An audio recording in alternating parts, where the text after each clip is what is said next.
السلام علیکم ورحمۃ اللہ وبرکاتہ۔ آج کا ہمارا موضوع ہے سیرت طیبہ۔ اصل میں اگر دیکھا جائے تو انسان کے اندر دو ایسی چیزیں ہیں جن کی وجہ سے کوئی شخص کوئی دوسرا جو ہے وہ اس سے مخاطب ہوتا ہے۔ سب سے پہلی چیز ہے اس کی صورت، مطلب اس کی شکل و صورت کیسی ہے، اچھا ہے، پیارا ہے، یا وہ شکل کا برا ہے۔ اور دوسری چیز ہے اس کی سیرت، آیا اس کا اخلاق بھی اچھا ہے اس کی شکل کے ساتھ، یا خالی اس کی شکل ہی اچھی ہے۔ تو یہاں پر ہم نے سیرت طیبہ یعنی صورت تو اچھی ہے، بہت اچھی ہے، اس کے ساتھ ساتھ سیرت طیبہ، سیرت بھی بہت طیبہ ہے، پاک ہے، یعنی یہ ہمارا جو موضوع ہے وہ نبی صلی اللہ علیہ وآلہ وسلم کی سیرت طیبہ کے اوپر ہے۔ اللہ تبارک و تعالیٰ نے انسانوں کی ہدایت کے لیے نبیوں اور رسولوں کو بھیجا تاکہ وہ زندگی میں دوسرے انسانوں کے لیے بہترین نمونہ ہو۔ ہمارے نبی صلی اللہ علیہ وسلم اللہ کے آخری نبی ہیں۔ قیامت تک اب کوئی اور نبی یا ہدایت کا کوئی اور رستہ لے کر اس دنیا کے اندر اور اس دین اسلام کے اندر اب کوئی نہیں آنے والا، اور اس کی ترویج اور اشاعت کی خاطر یعنی اس کو بڑھانا، اس کے اندر کسی کمی کو پورا کرنا یا کسی قسم کی کوئی قربانی دینا یا اظہار کا کوئی جذبہ قائم رکھنا، اس طرح کی کوئی چیز اب نہیں آنے والی۔ ٹھیک ہے، تو ہم نے دیکھنا یہ ہے کہ یہ کیسے شروع ہوا، تو اس کی بہت لمبی چوڑی بحث ہے، لیکن ہم کتاب کے ٹاپک کے مطابق چلیں گے۔ صاحب کتاب نے اس کا جو پہلا ٹاپک ہے وہ فتح مکہ دیا ہوا ہے۔ اس کا پس منظر کیا ہے؟ صلح حدیبیہ ہوئی۔ صلح حدیبیہ کیا ہے؟ حدیبیہ ایک جگہ کا نام ہے۔ تو وہاں پر کیا ہوا؟ صلح حدیبیہ میں مسلمانوں اور قریش مکہ کے درمیان یہ طے پایا تھا کہ دونوں 10 سال تک جنگ نہیں کریں گے، یعنی کافروں اور مسلمانوں کے درمیان یہ طے پایا گیا کہ دونوں 10 سال تک کوئی جنگ نہیں کریں گے، اور عرب قبائل جس فریق کے ساتھ ملنا چاہیں مل جائیں۔ قبیلہ بنو خزاعہ مسلمانوں کا حلیف بن گیا، جبکہ بنو بکر نے قریش مکہ کے ساتھ معاہدہ کر لیا۔ اب کیا ہوا؟ جو عرب قبائل جس فریق کے ساتھ ملنا چاہیں مل جائیں، یعنی یہ معاہدے کے اندر طے پایا کہ جس کا جو دل کرتا ہے، جس قبیلے کے ساتھ وہ ملنا چاہتا ہے وہ ملے۔ اور قبیلہ بنو خزاعہ جو ہے وہ مسلمانوں کے ساتھ حلیف بن گئے، یعنی انہوں نے مسلمانوں کے ساتھ مل کر یہ وعدہ کیا، حلف اٹھایا، قسم اٹھائی۔ ٹھیک ہے، جبکہ بنو بکر نے قریش مکہ کے ساتھ معاہدہ کر لیا، اور جو دوسرا قبیلہ تھا بنو بکر، اس نے قریش مکہ کے ساتھ یعنی کفار کے ساتھ اس کا معاہدہ کر لیا۔ پرانی دشمنی کی بنا پر بنو بکر نے بنو خزاعہ پر رات کی تاریکی میں حملہ کر دیا۔ اب کیا ہوا؟ بنو بکر نے بنو خزاعہ کے اوپر جو ہے وہ حملہ کر دیا۔ پتہ چلا جی رات کی تاریکی میں حملہ کیا ہے، کیوں؟ معاہدہ ٹوٹ سکتا ہے، بلکہ ٹوٹ گیا، کیونکہ 10 سال تک معاہدہ کیا تھا کہ کوئی جنگ نہیں کرنی، لیکن پھر حملہ کر دیا۔ بنو خزاعہ نے مجبوراً خانہ کعبہ میں پناہ لی۔ انہوں نے اپنے معاہدے کے اوپر پورا اترنا تھا۔ انہوں نے کیا کیا جی؟ مجبور ہو کر خانہ کعبہ کے اندر پناہ لے لی، چھپ کے خانہ کعبہ میں۔ لیکن بنو بکر نے حرم میں داخل ہو کر بنو خزاعہ کا خون بہایا، لیکن انہوں نے کیا کیا؟ مکہ کے اندر خانہ کعبہ کے اندر داخل ہو کر اور بنو خزاعہ کا جو ہے وہ خون کیا۔ قریش مکہ نے بنو بکر کا بھرپور ساتھ دیا، اور جو قریش مکہ جو کفار تھے انہوں نے بھی خوب ساتھ دیا اس کا۔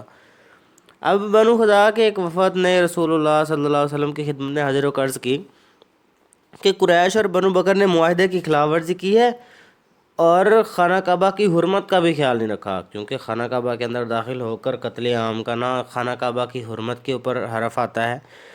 تو آپ صلی اللہ علیہ وسلم ہمارے حلیف ہیں، تو آپ کیا کریں؟ ہماری مدد کریں۔ نبی اکرم صلی اللہ علیہ وآلہ وسلم نے حضرت زمرہ رضی اللہ تعالیٰ عنہ کو قریش مکہ کی طرف بھیجا اور کہا کہ جی کچھ شرطیں ہیں، ان شرطوں کے اوپر عمل کرو تاکہ ہماری حجت جو ہے وہ بھی تمام ہو جائے، پوری ہو جائے، ہماری طرف سے بھی جو حجت ہے وہ قائم ہو۔ بنو خزاعہ کے مقتولین کا خون بہائیں، جس طرح بنو خزاعہ نے بنو بکر کا جو ہے وہ بنو خزاعہ کا جو قتل کیا ہے، ان کو شہید کیا ہے، دردی سے مارا ہے، اسی طرح ان کا بھی قتل کیا جائے، یعنی بنو بکر کا، اور بنو بکر کی حمایت سے دستبردار ہو جائیں اور بنو بکر کے ساتھ کوئی کسی بھی قسم کی کوئی بھی حمایت نہیں ہوگی کہ وہ ایسے ہیں، وہ اچھے ہیں، انہوں نے جان بوجھ کر نہیں کیا، یا انہوں نے قتل نہیں کیا، یا ان کے اوپر کوئی مجبوری تھی، یا ان کو کسی نے کسی قسم کی کوئی بھی حمایت ان کی کرنے کی ضرورت نہیں ہے۔ اور تیسری شرط رکھی، یا پھر کیا کرو، معاہدہ حدیبیہ کرنے کا اعلان کریں، چونکہ معاہدہ حدیبیہ تو پہلے ہی ٹوٹ چکا تھا، کیونکہ جب انہوں نے قتل عام کر دیا، رات کی تاریکی میں ان کے اوپر حملہ کیا، تو یہ معاہدے کی پہلی شک تھی کہ 10 سال تک جنگ نہیں کریں گے، لیکن کر لی تو معاہدہ، تو وہ اللہ تبارک و تعالیٰ کی طرف سے بھی ان کے اوپر سختی تھی۔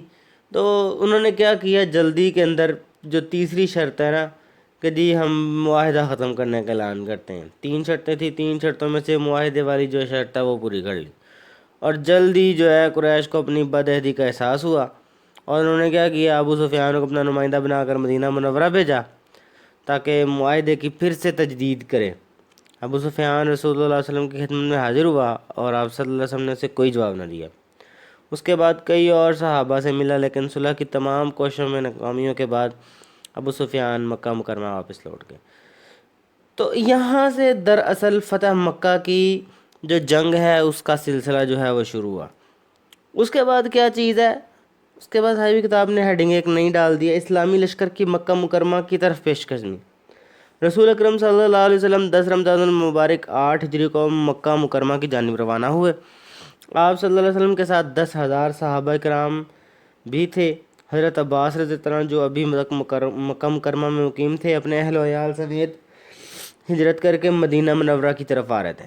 وہ مقام جحفہ میں رسول اکرم صلی اللہ علیہ وسلم کی خدمت میں حاضر ہوئے۔ نبی کریم صلی اللہ علیہ وسلم کی ہدایت کے مطابق انہوں نے اپنے اہل و عیال کو مدینہ منورہ بھیج دیا اور خود لشکر میں شامل ہو گئے۔ آپ صلی اللہ علیہ وسلم نے اپنا سفر جاری رکھا، اور آپ صلی اللہ علیہ وسلم کا آخری پڑاؤ مر الزہران میں تھا۔ یہاں سے مکہ مکرمہ تھوڑے ہی فاصلے پر تھا۔ رسول اللہ صلی اللہ علیہ وسلم کے حکم سے تمام فوج نے الگ الگ جگہ آگ روشن کی۔ قریش کو لشکر اسلام کی روانگی کی اطلاع پہنچ چکی تھی۔ تحقیق کے لیے انہوں نے ابو سفیان بن حرب اور حکیم بن حزام اور بدیل بن ورقہ کو بھیجا۔ اس تجسس میں ان کا گزر مر الزہران میں ہوا۔ نبی اکرم صلی اللہ علیہ وسلم کی خیمہ کی حفاظت پر جو دستہ متعین تھا، انہوں نے ابو سفیان وغیرہ کو دیکھ لیا اور پکڑ کر رسول اللہ صلی اللہ علیہ وسلم کی خدمت میں لے گئے۔ حضور صلی اللہ علیہ وسلم نے ابو سفیان کے اسلام کی دعوت دی۔ ابو سفیان نے آپ کی دعوت قبول کر لی اور ایمان لے آیا۔ جب رسول اللہ صلی اللہ علیہ وسلم مکہ مکرمہ کی طرف روانہ ہونے لگے تو حضرت عباس نے فرمایا کہ ابو سفیان کو پہاڑ کی چوٹی پر لے جا کر کھڑا کرو تاکہ اللہ تعالیٰ کے لشکر کا نظارہ آنکھوں سے دیکھ لیں۔ ابو سفیان کو یقین نہیں تھا کہ یہ جنگ کے لیے آئے، لیکن جب کہا کہ جی اس کو پہاڑ کی چوٹی پہ کھڑا کرو تو اس کو نظر آئے کہ 10 لاکھ جو 10,000 صحابہ کی جو فوج ہے وہ یہ دیکھے اور اس کو پتہ چلے کہ جی مسلمانوں کے اندر کس قدر طاقت ہے۔ اس کے بعد کیا ہوا، آپ صلی اللہ علیہ وسلم نے ابو سفیان کو عزت دی اور فرمایا کہ جو کوئی ابو سفیان کے گھر میں پناہ لے گا اسے ایمان، یعنی مکہ کے اوپر جب دھاوا بولا تو یہ فرمایا کہ ابو سفیان کے گھر جو بندہ چھپ گیا سمجھو وہ بچ گیا۔ اس کے علاوہ جو ہتھیار ڈال دے، مطلب جو ہتھیار پھینک دے اور کہے کہ جی میں تم سے جنگ نہیں کرتا، وہ بھی بچ گیا، اور جو مسجد حرام میں داخل ہو گیا یعنی کعبہ کے اندر داخل ہو گیا وہ بھی بچ گیا۔ یہ اپنا دروازہ بند کر لے یا پھر اپنا دروازہ بند کر لے تو سمجھو وہ بھی بچ گیا۔ ٹھیک ہے، اس کے بعد کیا ہوا، حضرت ابو سفیان تیزی سے مکہ مکرمہ پہنچے اور حضور اکرم صلی اللہ علیہ وسلم کی طرف سے امان کا پیغام لوگوں کو دیا اور قریش مکہ کو بتایا کہ ان میں مسلمانوں سے لڑنے کی ہمت نہیں۔ اور جب اس نے ابو سفیان نے لشکر دیکھا اور اس نے کہا جا کے کہ اب جو ہے آپ کی لڑائی کرنا ناممکن ہے، کیونکہ بہت زیادہ فوج ہے اور وہ پوری تیاری کے اندر ہے اور ہمارے پاس کوئی تیاری نہیں ہے اور ہمارے پاس کوئی اتنی لمبی چوڑی فوج نہیں ہے، لہٰذا یہ کچھ شرطیں ہیں، جو میرے گھر میں داخل ہو جائے اپنے گھر کا دروازہ بند کر لے یا پھر مسجد حرام میں داخل ہو جائے یا ہتھیار پھینک دے تو ہم اسے معاف کر دیں گے۔ حضور صلی اللہ علیہ وسلم مکہ مکرمہ میں داخل ہوئے تو آپ صلی اللہ علیہ وسلم نے اسلامی لشکر کو 4 حصوں میں تقسیم کر دیا، 4 لشکر بنائے۔ پہلا لشکر جو ہے وہ خالد بن ولید کے لشکر سے لڑنے کے لیے قریش کے کچھ نوجوان آئے جو معمولی سی جھڑ میں تقریباً 13 لاشیں چھوڑ کر بھاگ گئے۔ اس کے بعد خالد بن ولید مکہ مکرمہ کی گلی کوچوں سے ہوتے ہوئے کوہ صفا پر پہنچ حضور اکرم صلی اللہ علیہ وسلم سے جا ملے۔ اس کے بعد کیا ہوا جی؟ مسجد حرام کے اندر داخلہ۔ اس کے بعد حضور اکرم صلی اللہ علیہ وسلم انصار اور مہاجرین کے ساتھ مسجد حرام کے اندر تشریف لائے، حجر اسود کو چوما اور اپنی اونٹنی پر بیٹھ کر بیت اللہ کا طواف کیا۔ طواف کے بعد حضرت عثمان بن طلحہ رضی اللہ تعالیٰ عنہ سے خانہ کعبہ کی چابی لی۔ اس وقت آپ صلی اللہ علیہ وسلم کے ہاتھ میں ایک کمان تھی اور بیت اللہ کے اندر 360 بت تھے۔ آپ صلی اللہ علیہ وسلم نے اسی کمان سے خانہ کعبہ کے اندر رکھے ہوئے تمام بت گرا دیے۔ آپ صلی اللہ علیہ وسلم بتوں کو ٹھوکر مارتے جاتے اور کہتے جاتے جاء الحق وزهق الباطل ان الباطل کان زہوقا، حق آ گیا اور باطل مٹ گیا، بے شک باطل مٹنے ہی والا ہے۔ آپ صلی اللہ علیہ وآلہ وسلم نے خانہ کعبہ کے اندر نماز ادا فرمائی اور باہر تشریف لائے۔ قریش مسجد حرام میں صفیں باندھے کھڑے تھے۔ آپ صلی اللہ علیہ وسلم نے اللہ تعالیٰ کی حمد و ثنا کے بعد قریش سے فرمایا، قریش کے لوگوں تمہارا کیا خیال ہے؟ میں تمہارے ساتھ کیسا سلوک کرنے والا ہوں؟ وہ بولے اچھا۔ آپ صلی اللہ علیہ وسلم شریف بھائی ہیں اور شریف بھائی کے صاحب زادے ہیں۔ آپ صلی اللہ علیہ وسلم نے فرمایا تو میں تم سے وہی بات کہہ رہا ہوں جو حضرت یوسف علیہ السلام نے اپنے بھائیوں سے کہی تھی، آج تم پر کوئی سرزش نہیں، جاؤ تم سب آزاد ہو۔ اس موقع پر آپ صلی اللہ علیہ وسلم نے عفو درگزر سے کام لیتے ہوئے قریش مکہ کو معاف کر دیا اور خانہ کعبہ کو تمام بدوں سے پاک کر دیا۔ آپ صلی اللہ علیہ وسلم کے عفو درگزر اور رحم دلی سے قریش مکہ بھی ایمان لیا۔ اب یہ دیکھیں، یہ ہے سیرت کہ کس طرح 8.5 سال کے بعد مکہ جب آتے ہیں، وہ بھی کس وجہ سے؟ ان کے ہی معاہدے توڑنے کی وجہ سے، ان کی ہی الٹے کاموں کی وجہ سے، ان کی ہی ناکامیوں کی وجہ سے، اور آ کر نبی کریم صلی اللہ علیہ وسلم ان کے ساتھ، حالانکہ نبی صلی اللہ علیہ وسلم پر، صحابہ پر اتنے ظلم و ستم کیے، لیکن نبی صلی اللہ علیہ وسلم نے سارے ظلم و ستم کو معاف کر کے فرمایا کہ جاؤ میں نے تم سب کو معاف کر دیا۔ ٹھیک ہے، تو یہ سیرت طیبہ سے ہمیں درس ملتا ہے۔ تو آج کے لیے اتنا ہی۔ السلام علیکم ورحمۃ اللہ وبرکاتہ۔